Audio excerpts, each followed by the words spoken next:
Hey T-Squad. It's your host Kirsty, and you're tuned in to Dropping the True Crime Tea, the place where we dig deep into real crime stories and uncover the truth one sip at a time.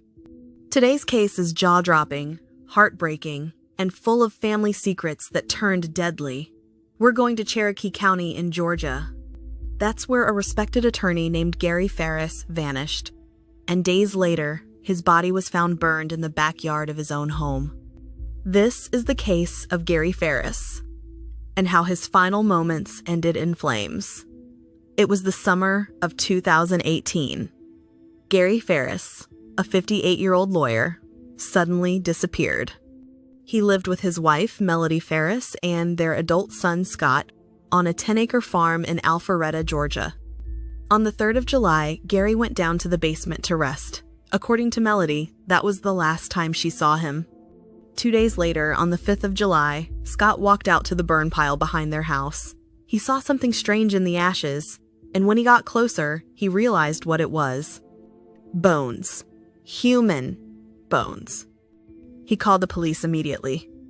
The body was so badly burned that it took time to confirm, but eventually, it was identified as Gary Farris. And what started as a possible accident quickly became a murder investigation. At first, police wondered could Gary have collapsed and fallen into the fire by accident. But then, the medical examiner found a bullet. It was lodged in one of Gary's ribs.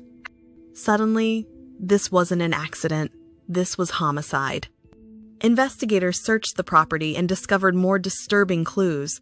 There was a trail of blood starting in the kitchen, going down the stairs, and ending in the basement. They found blood on the family's tractor and also on a rough terrain vehicle. Both could have been used to move Gary's body. Then came the phone data. Gary's cell phone had been tracked moving from the house to the burn pile and then back to the house after the time he was believed to be dead. Only one person was home during that entire window: Melody Farris. So now the question was, why would Melody want her husband dead? Prosecutors laid out a motive that centered on money and infidelity. Melody had been having affairs. One of her lovers even testified in court. He said Melody called him the same day Gary's body was found and told him, quote, "Gary is in the burn pile."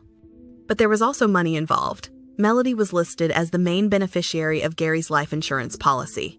The payout? $2 million. Gary had also been pressuring their son Scott to find a job. It caused tension at home. Melody, meanwhile, was reportedly disappearing for days and traveling to meet up with a man in Tennessee. But what really raised eyebrows was her reaction to Gary's death. No funeral, no memorial, no public grieving. She went silent and cold. His trial began in October of 2024, more than 5 years after Gary's death. Melody was charged with malice murder, felony murder, aggravated assault, concealing a death, and lying to investigators. The prosecutors said it was a cold-blooded killing.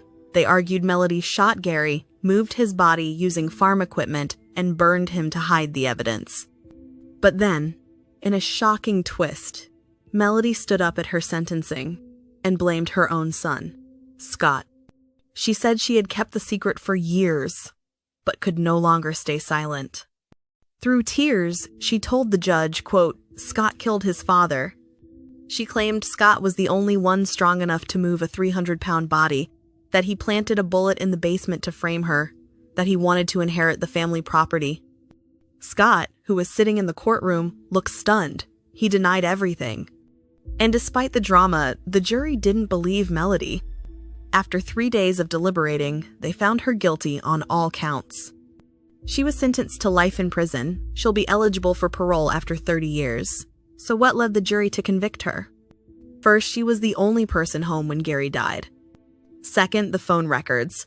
Gary's phone was moving around the property after he was dead, and Melody's phone never left the home. Third, the blood evidence and the burn pile. It all pointed to a plan, not an accident. And finally, the motive. Affairs, money, and the chance to start over without Gary. Even her own children testified against her. Her daughter said Melody had cheated before, and her son said she showed no emotion after Gary's death. It was cold, calculated, and ultimately, it cost Gary his life. T-Squad, This case is a tragic reminder that not all crimes come from strangers. Sometimes, the danger is right inside your own home. Gary Farris was a husband, a father, and a respected man, and what happened to him is heartbreaking. Thank you for joining me today for another deep dive into a case that deserved to be told. If you found this episode gripping, please make sure to follow the podcast, leave a review, and share it with your fellow true crime lovers. And let me know what case you want me to cover next. Until then, stay curious, stay safe, and keep sipping the truth. This is Kirsty, and you've been listening to Dropping the True Crime Tea.